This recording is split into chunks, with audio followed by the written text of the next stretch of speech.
Making the headlines once again this Tuesday is VAR after what was a debacle at Craven Cottage last night in the Monday Night Football between Fulham and Wolves. The dreaded three letters VAR have come under the spotlight again, and I thought this time around I'm going to make a video about it. We've discussed VAR at length on shows, on the Premier League show, but I felt we really reached a sort of a crossroads last night where I think people are past the fed up stage with VAR now. And my main sort of talking point in this is I want to talk about how Gary O'Neill handled the situation yesterday, and I thought he was brilliant, fair play to him, and how this moves forward, because this can't keep happening, because it's costing teams point after points after points. And at the end of the day, if I was Gary O'Neill, if I was a Wolves fan that travelled down on a Monday to Fulham to get robbed like that in the last minute, I'd be absolutely livid as well. Gary O'Neill articulated himself perfectionately last night. I thought he was absolutely excellent. He oozed class in his post-match interviews. He did various ones. He did the sit-down one and then some post-match interviews with Sky and TalkSport as well. And I've watched them all this morning. And I tell you what, they were excellent. You know, you could do the Arteta and Klopp route and go and rant and say it's a disgrace and all the rest of it. But if you just go and watch, especially his Sky interview, I thought it was the way he sort of outlined it all. And he'd gone, and Gary O'Neill was gone and seen the referees, and they've talked through the decisions. They've watched the decisions together, and then some of the decisions they've come to an agreement either that yes, a wrong decision was made on one or two of the scenarios that has come under fire in last night's game, because overall it was a shambles, wasn't it? I mean, there was penalties given which I don't think should have been given. It was really, really soft, especially one of those penalties. There was a definite red card in there where I think it was Vinicius from Fulham just stood up and headbutted Kilman, and Kilman failed to go to the floor, and therefore it was deemed a soft headbutt. So, as Gary O'Neill said yesterday, so you can headbutt players as long as it's soft now, which again is contradicting the letter of the law. And we come back to the same scenario where, I mean, especially Wolves, I feel for Wolves. I've got no affiliation to Wolves whatsoever. The only affiliation I have to Wolves is that they've taken one of my favourite West Ham players in recent times, Craig Dawson. That's the only affiliation I've got to the club. But as a fellow under 14, and I know last night wasn't nothing to do with Big Six bias or the rest of it, but that's incorporated and involved in this system. There's no doubt about that. There is a bias to these clubs. But last night, it was just a pure and frank inability to make the right choices, to use common sense, to follow the letter of the law in stages of it as well. And we're just getting fed up. And even yesterday, we had a report suggesting that VAR is going to be introduced in more situations for second bookable offences, for free kicks, for corner decisions. If we keep going on this, football's dying. Football is dying, because you go to a football stadium and you can't celebrate a goal. I mean, you can celebrate a goal, but then you can find yourself bitterly disappointed 3.5 minutes later when it puts up on the screen that your goal's been chalked off. It's just sucking the life and the joy out of football, and we've had it for 4 or 5 years. And I was a big advocate for it. I wanted VAR because honestly, I didn't think the refereeing in this league could get any worse. How flipping wrong was I?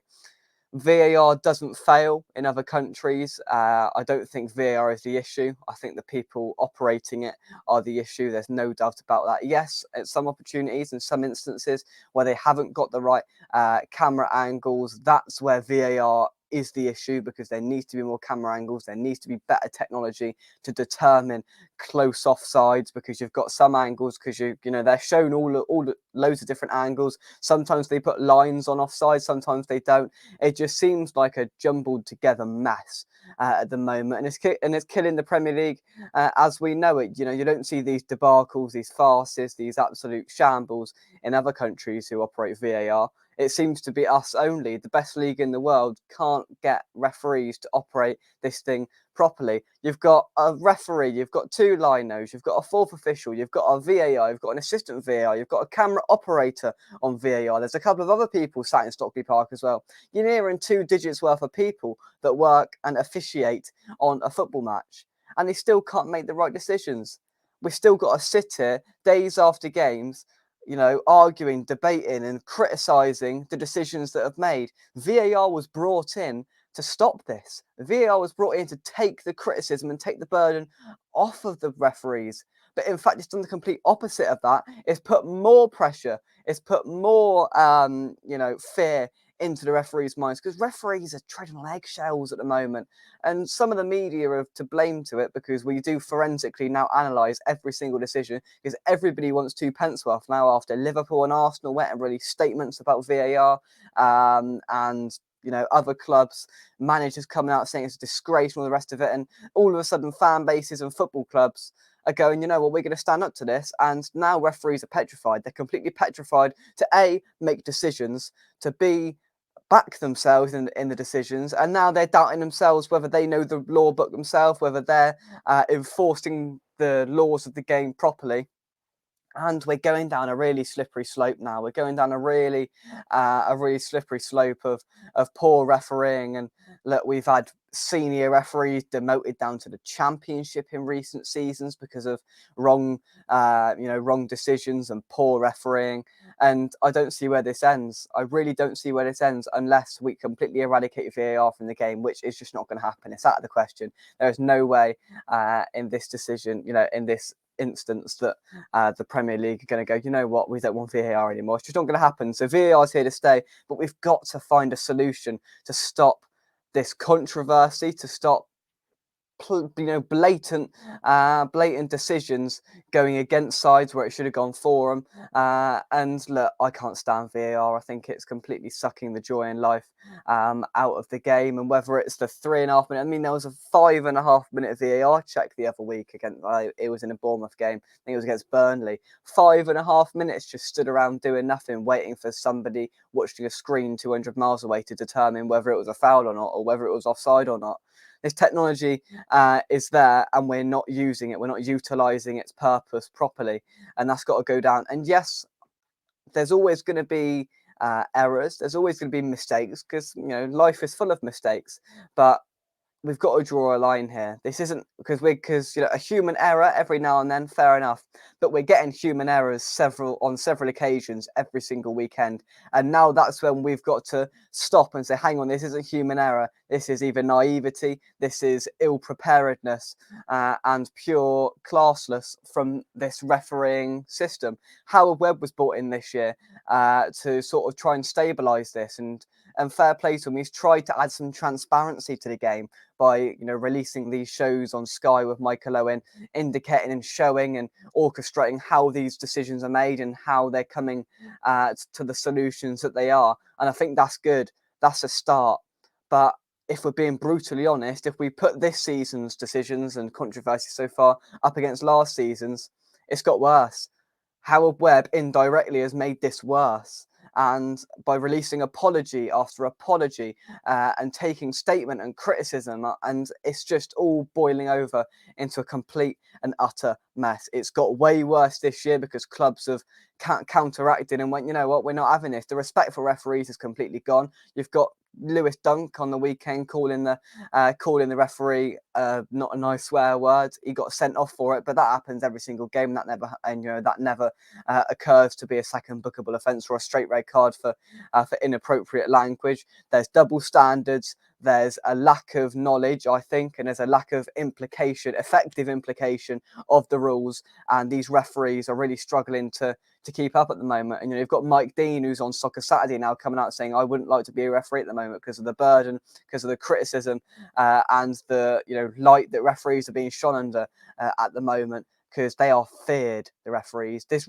refereeing unit, as I said earlier, is petrified to make a decision, a big decision, or the right decision effectively, because they're being blurred by, who will say this? What will this mean for me? Am I going to be refereeing next week if I make this decision? What happens if I get this wrong? Referees are now doubting themselves, and that's down to the media that have piled on them, football clubs of this own league, and the Premier League has got to get a grasp on this, because the referees used to be a respected unit of individuals, and now anyone and everyone is just slagging them off, having a go at them, and sometimes rightly so. If I was Gary O'Neill last night, I'd have went on there and gone absolutely mental, but he kept himself composed. Fair play to him, and he simply calmly and articulately outlined the issues and outlined what he'd said to the referee and what outcomes they've got from it. But at the end of the day, you can sense his frustration. You can sense the frustration on Gary O'Neill, who's had so many games this season, so many points lost because of VAR. I can recollect up at Man United away for Wolves with Onana. And, it's not just Wolves. Don't think I'm just saying Wolves. Everybody's had their good and bad decisions, because it swings in roundabouts. But at the end of the day, we prefer not to swing in roundabouts. We prefer these referees to make the right decision. I don't know the answer to this, but that's not my job to work out. That's the job of Harold Webb, the Premier League, and the PGMOL to eradicate these issues, because this can't go on. This is the best league in the world, and week after week, there's now a surprise within the football community if there isn't a VAR mistake in every single Premier League game, because it seems like every game is now being highlighted and overtaken with VAR talk, with controversy. Was this decision right? Should we have got a penalty here? It's getting out of control. It's spilling out of control, and VAR is now useless. It's completely useless because the people that are operating it are completely, I wouldn't say naive, because I do think they are trying. Of course they are. They're trying to come to the right solutions and outcomes. But at the end of the day, they're just not good enough. This refereeing board, this refereeing unit are simply not good enough. They cannot handle the pressure that is currently being put under them, because we're having week after week scandalous VAR decisions going against sides that is costing them points. That's costing, it will cost managers jobs, and and it hurts fans as well. When you travel up and down this country to support your football club, and your team gets undone or beaten by a dodgy VAR decision, it's a killer.